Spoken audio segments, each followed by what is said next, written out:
Welcome back to Talk Jamaica, streaming live at talkjamaicaradio.com and also on Carib Rhythms. My name is Ricardo Brooks. My co-host this afternoon is Ralston Chamberlain. The New Nation Coalition, NNC, led by Betty Ann Blaine, is seeking to bring about a new kind of politics where there are greater levels of transparency and accountability and a better quality of life for all Jamaicans. But what sets the NNC apart from the two traditional political parties? What does the NNC bring to the political process? And what ultimately is the vision of the New Nation Coalition? We're joined this afternoon by the convener of the New Nation Coalition, Betty Ann Blaine. Good afternoon, Mrs. Blaine, and welcome. Good afternoon, gentlemen. It's a pleasure to be on your show. Okay. Tell us, for those who are not aware, Mrs. Blaine, what the NNC is about and what differently do you bring to the table apart from the two traditional political parties? Okay, thank you very much for this opportunity. And just to say that we don't use the acronym, although of course people use acronyms a lot, but we like to refer to ourselves not as NNC, but as New Nation and New Nation Coalition. We think it makes a big difference. Because we think it's time. Time has come for a new thinking, a new mindset, a new way of looking at Jamaica, at ourselves, at the prospects for this country, at the possibilities, a new way of even speaking, how we speak to each other. I'm of the view that we can change Jamaica simply through our conversations, how we speak. One of the things we're concerned about is how do we create a gentler Jamaican society that we can speak to each other with dignity and respect and love and look at the good things about Jamaica and not the bad. So that's what's new about New Nation Coalition. And you asked the question, what are we bringing that's different? Well, we're bringing a new approach, a new mindset. We don't come with any of the baggage that the other political parties have. We are serious about the issue of transparency and accountability. And I just want to say on that score that one of the things that we would want to do immediately when we become government is to introduce a very serious anti-corruption law. I think many of us looked at the Singaporean model. We remember that Lee Kuan Yew visited this country in the 60s, took the best of Jamaica, left the worst, and has done well for his country. And one of the reasons why Singapore is so successful and is a small first world country is that Lee Kuan Yew introduced a very stringent anti-corruption law that they don't compromise on at all. And I think we would have to do that here. There's just too much corruption, too much power in certain areas of government and very little accountability. And that's one of the things we would be insisting on and we would want to do up front. I think it would make a world of difference. It would also send a message, across the length and breadth of Jamaica that, look, we the leaders are going to be held accountable first. We put ourselves first. And I suspect that would eventually trickle down to everybody, that righteousness exalts a nation. And we think it's time now for a righteous government in Jamaica. Mrs. Blaine, you know as well as I do and our listeners that the politics has become so tribal that oftentimes it's very hard to imagine a situation where a third party, breaks through that, and gets into the parliament. Right. I hear you. We said time come. Time come. Right. And we know, Mrs. Blaine, that even if time come, it's going to be a costly exercise. Does New Nation have the financial resources to mount a serious challenge? Well, let me tell you what we have. The two parties claim they have power, but we have the other P, which is prayer.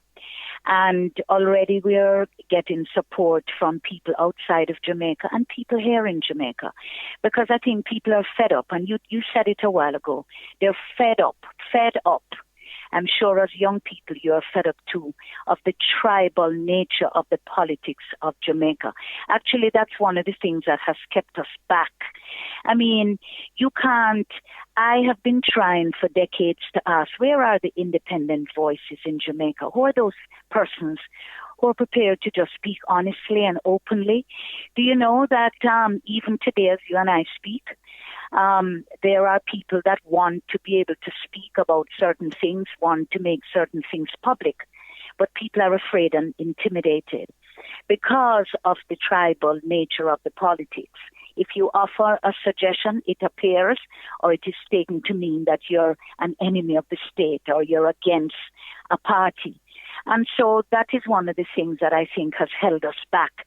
Jamaicans should be able to express themselves freely without fear of persecution or intimidation of any kind, are free to decide who they want to support, who they want to vote for, and should not be afraid to, to voice their opinion. So there is a level of, I think, intimidation. A lot of people who may want to speak forcefully on certain issues, particularly those issues that have to do with corruption and the lack of transparency, are afraid to do that. And so let me just tell you that what we have in mind, gentlemen, is what we see is a new vision of Jamaica, really. And, it's 32 years I've been fighting for youth, and I'm tired. I'm tired of seeing the children and youth suffer the way they suffer and the level of hopelessness. We want to bring a new and exciting vision. I like to say I expect to be the oldest member of New Nation. I expect all the people that will come in and support us will be younger persons, because we must always give way to the younger people and always pave the way for succession.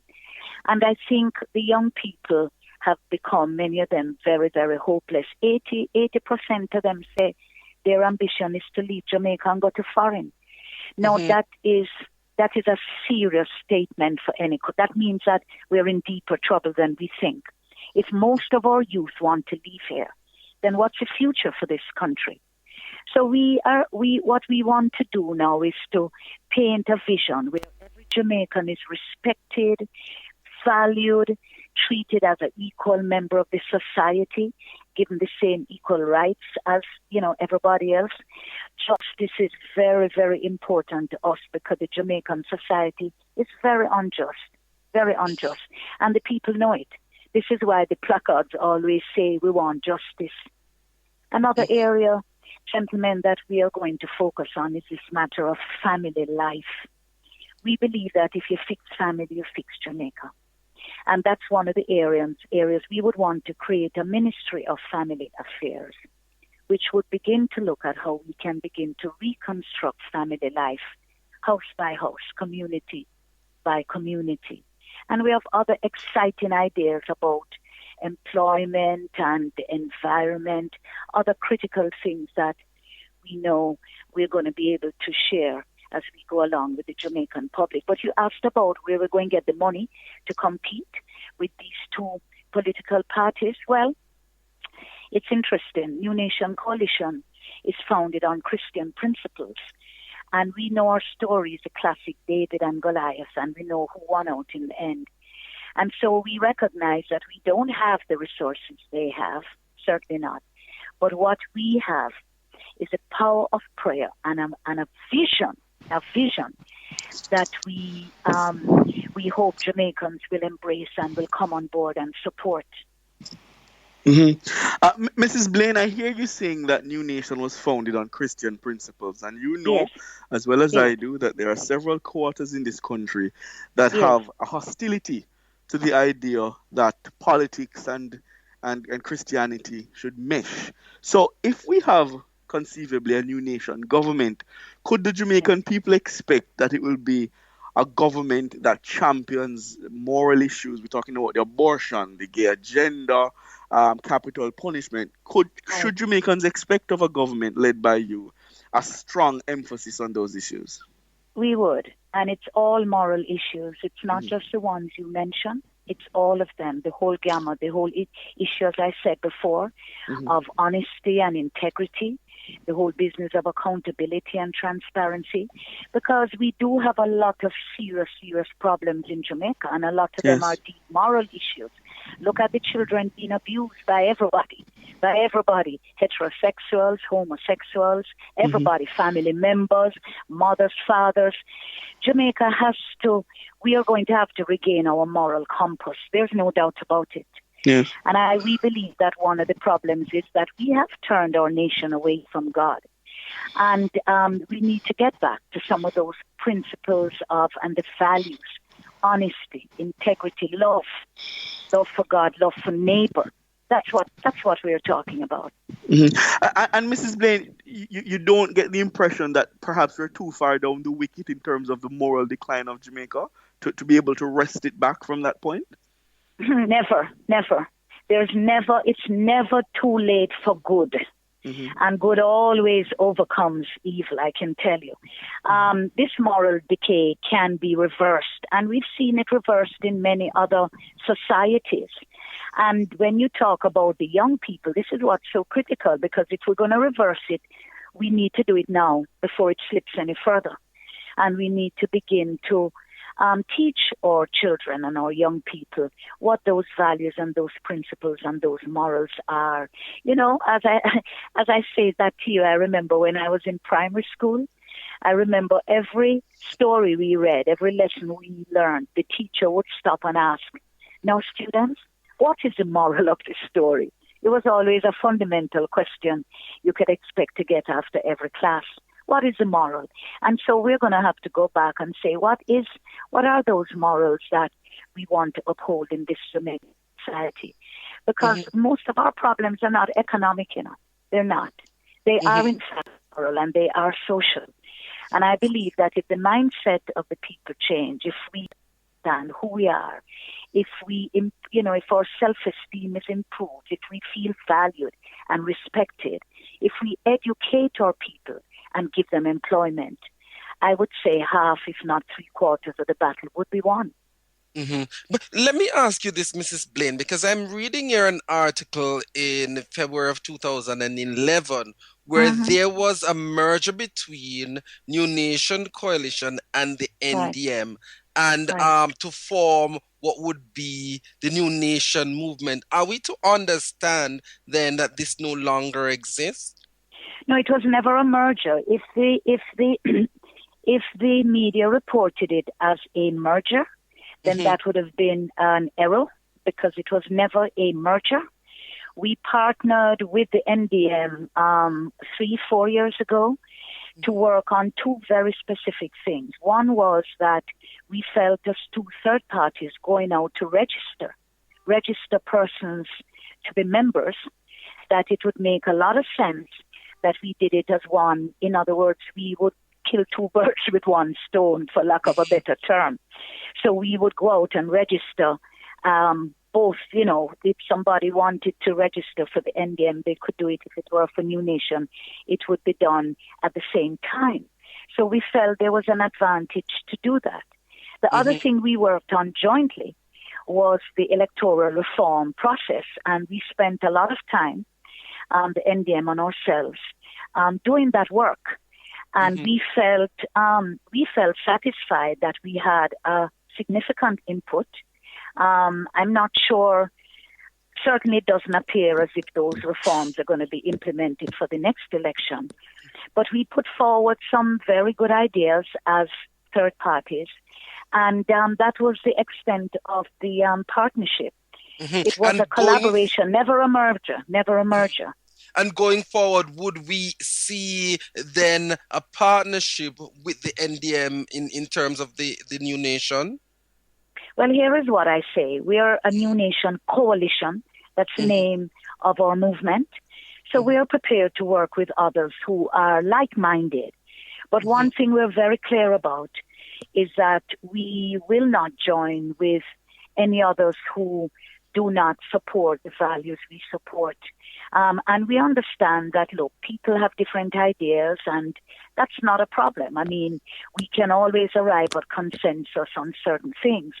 But I believe there may be some other issues that I don't know at this point if we would agree on. And so the point is that we are prepared to work with any other organization, any other entity, so long as we find common ground, particularly on the values and principles that we hold dear to the movement. Mm-hmm. I want to come back to the core issue, Mrs. Blaine, and you Yes. and I will agree on this, and it is the issue of how do we reach those voters, those in the constituency who feel that the member of parliament is there to give them a handout, yes, and so when they go to the member of parliament, they get this and they get that. How is it then that you plan, the New Nation, to reach to these people who are going to say to you, look here, Mrs. Blaine, you not coming with what we want. You come to give us all these grandiose ideas. You're coming to say things. We want the now. We want something to have now. We want 2 zinc to put on our house. We want a money to go and buy something, and you're not bringing that. How do you plan to reach to those persons, to get out of them, yes, that kind of a culture which has been ingrained in them by the 2 political parties?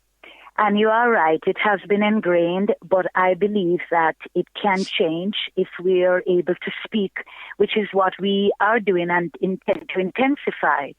Speak to persons to say, look, sure, you might get a money, a 5,000, I don't know what is this sum that is being given out now to persons, but we know that, of course, there is work, election work, and there's a little money here and there. But the very people who are receiving this know themselves that by the time you quint, as we say as Jamaicans, the little money done, and then we see the people out with placards blocking road and saying we want justice, fix our roads, do this and that and the other. So we're hoping, and it will not change very easily, but we know it will change over time, that people will begin to understand that the little handouts and the election money cannot suffice for a good education, employment, and for stable life, stable family life. And that's a message we're carrying, that don't go for the quick fix. Don't sell your vote for a mess of pottage, as the Bible says. Don't just give away your vote just for a little money, because as you look around, it's gone. I think if the issues are presented to the people, and we intend to do it, and I personally and many of our members, we have members of New Nation who have done over the years community work, or accustomed to working with people on the ground. They know our track record. They know our sincerity. They know we care about them, but we're not caring about them in the moment. We don't just want their vote. Many of the people that are out there clamoring for, the 2 parties are unemployed. They don't have jobs. And that's one of the things we want to speak about. People must be employed, and we want them to vote on issues. I have no intention, and I'm saying this so that the public can hear, of giving anybody a penny to vote for me, because that would go against my own values and the values of New Nation Coalition. Mm-hmm. We want people to vote on issues. We want our people to be treated with dignity and respect, to be educated, and to be employed. Teach them how to lobby, because this business of handing out and giving people zinc and whatever things they give should never be done, shouldn't even be done by members of parliament, because that is how the corruption comes into it and the system becomes compromised. This should be done by the state, a government agency, welfare agency for people who really need, and there should be a means test. It shouldn't be given out by individual MPs who then become beholden to them because of the things they're giving them. These are the things that must change, and these are some of the things that we want to change constitutionally. Any of these kinds of things that people need, For example, if they need a roof on them house, if hurricane or whatever natural disaster, people need things. This should be done by the state and not given out by politicians and MPs, because then it leads to corruption. And that's one of the things that we want to address. So, again, to answer your question, it is going to take time. But I think I'm very pleased and heartened by what I see happening in Jamaica this time around. I see people asking tougher questions. I see people asking more questions. I hear people saying they're fed up. They're not going to just put up with the superficial stuff. They're not. I've just recently, I was on the road and heard people saying, if people think that fixing road can make them vote for them. It used to be that you fix a road and you get people to vote for you. I think those days are behind us. People are smarter. They're more serious. And we want an educated populace. We really do. We want people to be able to understand the issues, respond to the issues, give their opinions freely without intimidation, and vote on the issues. That's what we are going to be talking about. Let me ask you, Mrs. Blaine, about how many seats should we expect New Nation to contest whenever the polls are called? Well, it's our intention to contest all 63 seats, and we're building as we go along. It might sound impossible to you, but again, we know that with God all things are possible, and we are expecting that there are people out there with integrity, young people in particular, with passion and patriotism, who would want to serve their constituencies. And those are the people we're reaching out to. If you love Jesus, love Jamaica, and love justice, if you're somebody of integrity, if you have the competence, and you want to serve your country, then New Nation is the movement for you. And we invite those persons to come on board. Right. And Mrs. Blaine, have you identified a particular constituency that you will contest? I haven't yet, but that announcement is going to be made soon. All right. Mr. Chamberlain? Let me ask you this, Mrs. Blaine. Let us say, for instance, one of the major political parties was to take on board the ideas and the principles for which New Nation subscribe. Would you be willing to partner with, say, the PNP or the JLP, sufficing that they say, okay, we take on the principles that you have and we'll work towards those? Well, that's a very, very good question. But for me, the issue is, is it just mouthing some things? The question is going to be how serious they are. Or do they share our values and our principles? Because, talk is cheap, talk is cheap. And the Bible says, by your fruit, you shall know them. And so it couldn't just simply be a matter of saying, you know what, some of those principles you're talking about, we support them as well. Well, show us the evidence. Show us the evidence. And one of the problems we have had, I have to tell you, with both the PNP and the JLP, is that for the 53 years of our independence, both have governed this country almost equally, 25 years plus both of them. And when you look at the state of the country, it is heartbreaking. It really is. Yes. And so it's going to be more than just talk. It has to be more than just talk. We've never heard any of them say they're sorry for what they've done to this country. We've never heard any of them say, look, we repent for what we have done to the people of this country and to this country. And so it's going to be more than just talk. We would want to be certain that they are prepared to change in a fundamental way, the way they do business and the way the politics operates. All right, Mrs. Blaine, we want to thank you for having joined us here on Talk Jamaica and on Talk Jamaica Radio. And we look forward to hearing more about the ideas, the principles going forward of the New Nation that you are spearheading. Thank you, gentlemen. What a pleasure. You've made my Sunday evening very nice. My Sunday Indeed. afternoon, I should say. You're Thank welcome, you. Mrs. Thank you. Blaine. I enjoyed it thoroughly. Thank you, and God bless you both. All right. Thank Okay. you. Bye bye. Okay. Bye. All right, listeners, you heard her there. She's the convener of New Nation, Betty Ann Blaine, really being passionate about the principles on which she stands and how she sees governing going forward.